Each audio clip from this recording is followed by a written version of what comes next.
Jeff Passan has entered the chat. And ladies and gentlemen, when Jeff Passan drops a trade report with your team's name in it this early in the calendar, you do not scroll past it. You do not dismiss it. You sit down, you pay attention, and you process every single word, because this man does not throw names into articles carelessly. He does not speculate for clicks. When Passan writes something, it means something.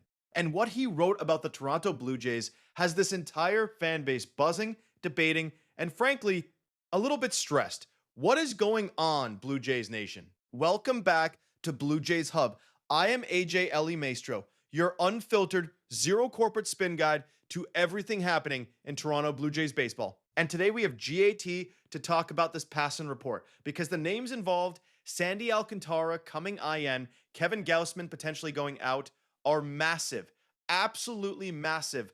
Before we get into it though, if you are new to this channel, hit that subscribe button right now. We are grinding toward 3,000 subscribers, and every single one of you is part of building something real here. Now, Jeff Passan, let's go. So here is what Passan wrote, and I want to give you the full context because the headline alone does not capture the nuance. According to his trade plans breakdown, the Toronto Blue Jays' objective is to get back to the 2025 version of themselves, the team that won the American League and came within touching distance of a World Series title. He describes the Jays as a team that has been decimated by injuries, sitting in a frustrating middle ground, talented enough to consider going all in at the deadline, but average enough on the surface that trading Kevin Gausman is not out of the question. And on the acquisition side, he links Toronto to Sandy Alcantara. He also mentions Tariq Skubal and Framber Valdez in a broader sense. But the Alcantara connection is the one he leans into most directly for where this team is right now. Let me break down both sides of this equation, the potential Gausman trade and the potential Alcantara acquisition, and give you my honest, unfiltered take on each one. Let's start with Kevin Gausman, because this is the conversation that is going to make some Blue Jays fans genuinely uncomfortable. Gausman is a pending free agent. He is one of the best starters on this roster when healthy. He embodies everything the Blue Jays have tried to build in the rotation over the last 3 years. Elite stuff, veteran presence, postseason experience, and a genuine connection to this city and this organization. And according to Passan, in a scenario where the Blue Jays fall further out of playoff contention, trading Gausman is a live conversation. Now, and I want to be very deliberate here, Passan makes clear they are far from that point. This is not a report saying the Jays are actively shopping Gausman today. It is a report acknowledging the reality that every general manager has to face. If you have a pending free agent and you are not competing, you have a responsibility to your ownership and your fan base to extract value while you still can. The Angels failed to do this with Shohei Ohtani and became a cautionary tale that every front office in baseball now references as a warning. But here is AJ Lemestro's honest, genuine, from the gut opinion on trading Kevin Gausman. I do not think they are going to do it, and I do not think they should do it unless they are so far out of the race that a playoff push is mathematically embarrassing. And here is why. This team is getting healthy, really healthy, and fast. Dylan Cease just made his season debut in AAA Buffalo. 4 innings, 6 strikeouts, up to 75 pitches, arm reportedly feeling fine. He is coming back next turn to make. So no, not yet.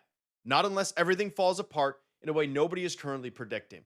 Now, Sandy Alcantara, this is the acquisition side of the Passan report, and it is a much more complicated conversation because Sandy Alcantara is a name that triggers very different reactions depending on which version of him you remember. If you remember the 2022 version, the Cy Young Award winner, the guy who was arguably the best pitcher in the National League, the man who threw complete games like it was 1985 and made it look effortless, your eyes light up at the idea of him in a Blue Jays uniform. That version of Sandy Alcantara was a problem. Elite velocity, devastating changeup, the kind of durability that modern pitching coaches dream about at night. He was a legitimate front of the rotation monster, and the Miami Marlins built their entire pitching identity around him.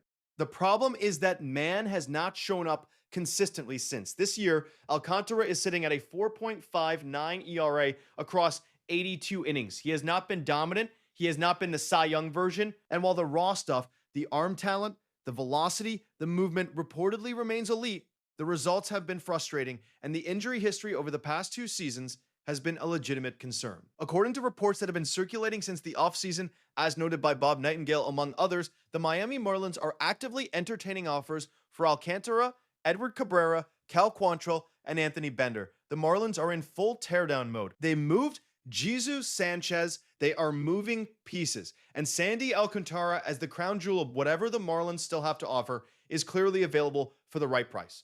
So the question for Toronto is not, can they get Sandy Alcantara? The question is, should they get Sandy Alcantara? And more importantly, what does it cost? And this is where I pump the brakes, because I think the Passan framing is very specific and very intentional. He is not linking the Jays to Alcantara as a win-now move in the Tarek Skubal mold. He is linking them to Alcantara as a potential replacement for Kevin Gausman if Gausman departs in free agency. After this season, that is a fundamentally different conversation. You are not trading your farm system for 2 months of a potential ace. You are potentially acquiring a 29-year-old pitcher with a long track record and undeniable arm talent to slot into your rotation on a longer-term basis, either through an extension or through a multi-year arbitration control period, depending on where his contract situation lands.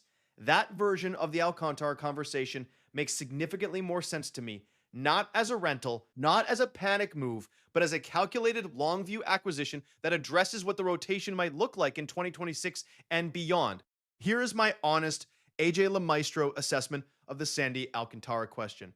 If the price is reasonable, and with his recent struggles, the Marlins are not exactly in a position to demand a king's ransom, this is worth exploring. Not because he is the pitcher he was in 2022, not because I think he immediately transforms this rotation into a World Series machine, but because at 29 years old, with that arm, with Pete Walker waiting on the other side of the trade, there is real reclamation potential here. There is a version of this where Walker identifies the mechanical issue, where Alcantara rediscovers his changeup command, where the results start matching the stuff again. We have seen this organization do it with Patrick Corbin. We have seen them unlock pieces that looked broken. The cost matters enormously. You are not giving up JoJo Parker for Sandy Alcantara. But in a scenario where the Marlins are desperate to move him and the price reflects his 2025 performance rather than his 2022 ceiling, I am listening. But here is the bigger picture context that I think gets lost in the trade rumor noise, and I want you to sit with this for a second. The Toronto Blue Jays just beat the Atlanta Braves, and not just beat them, dominated them offensively. Chris Sale on the mound, first ballot Hall of Famer, one of the most decorated pitchers of his generation, and the Blue Jays combined for 4 hits in 10 at-bats from Sean Hanneman alone. Vladimir Guerrero Jr. is starting to heat up. Yoshi Okamoto is getting going. Ernie Clement Penyango has been one of the best stories on this entire roster, and Lucas, when he is healthy, has been arguably the best hitter on this team from wire to wire. That win against Atlanta matters, not because one win fixes everything, but because it is proof of concept. It is evidence that when this offense shows up and this team plays with edge and execution, they can beat anyone in baseball. The talent is there. The firepower is there. What this team needed was health, and the health is coming. Chad Dallas made his MLB debut in that game and was fantastic. 3 2/3 innings, 1 run allowed against the Atlanta Braves. Let me repeat that. A young pitcher making his major league debut in a crucial game against one of the best lineups in the sport, and he delivered. That is organizational depth paying dividends. That is the farm system producing when the veterans are unavailable. And while Tanner Andrews had to be designated for assignment to make room, unfortunate because Andrews showed some genuine flashes in his brief time here, the overall picture of this roster right now is more encouraging than the record suggests.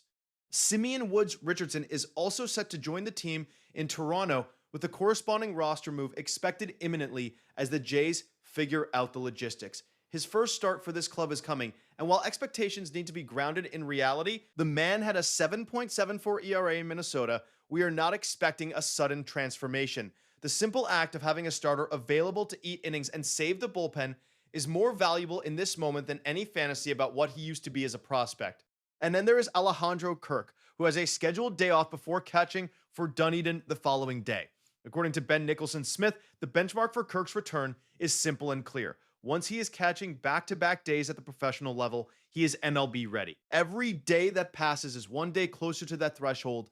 Every at-bat in the rehab assignment is one more step toward the moment he walks back through that Rogers Center tunnel and this team gets whole again. That is the real story underneath all the trade rumors and the Passan reports and the Gausman speculation. This team is not broken. This team is not a seller. This team is a legitimate contender that has spent the first 2 months of the season playing shorthanded, running on fumes, and still staying in the conversation. When they get healthy, when Cease and Bieber and Kirk and Barger are all back and clicking, this is a different animal. This is a team that the American League needs to take seriously. And if Ross Atkins then goes out and adds a Sandy Alcantara at a sensible price to address the post-Gausman rotation future, that is smart, forward-thinking, organizational planning that sets this franchise up for sustained competitiveness rather than just chasing one desperate October run.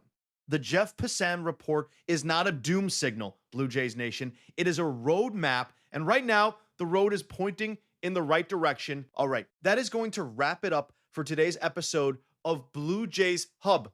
You know the drill by now. If this video gave you something to think about, if you learned something new, if you found yourself nodding along at any point, I need you to smash that like button right now. It is the single easiest thing you can do to support this channel and help us reach more Blue Jays fans who need unfiltered coverage in their lives. Drop your thoughts in the comments. Are you buying in on Sandy Alcantara? Would you trade Gausman if the Jays fall out of it? And most importantly, are you as optimistic as AJ LeMaestro about this team's second half trajectory? Let me know. Every comment gets read. Every voice matters in this community. And if you have not subscribed yet, we are so close to 3,000 and I need you on this ride. Hit subscribe, hit the bell, and I will see you on the very next episode. I'm AJ LeMaestro. This is Blue Jays Hub. First, raw and unfiltered.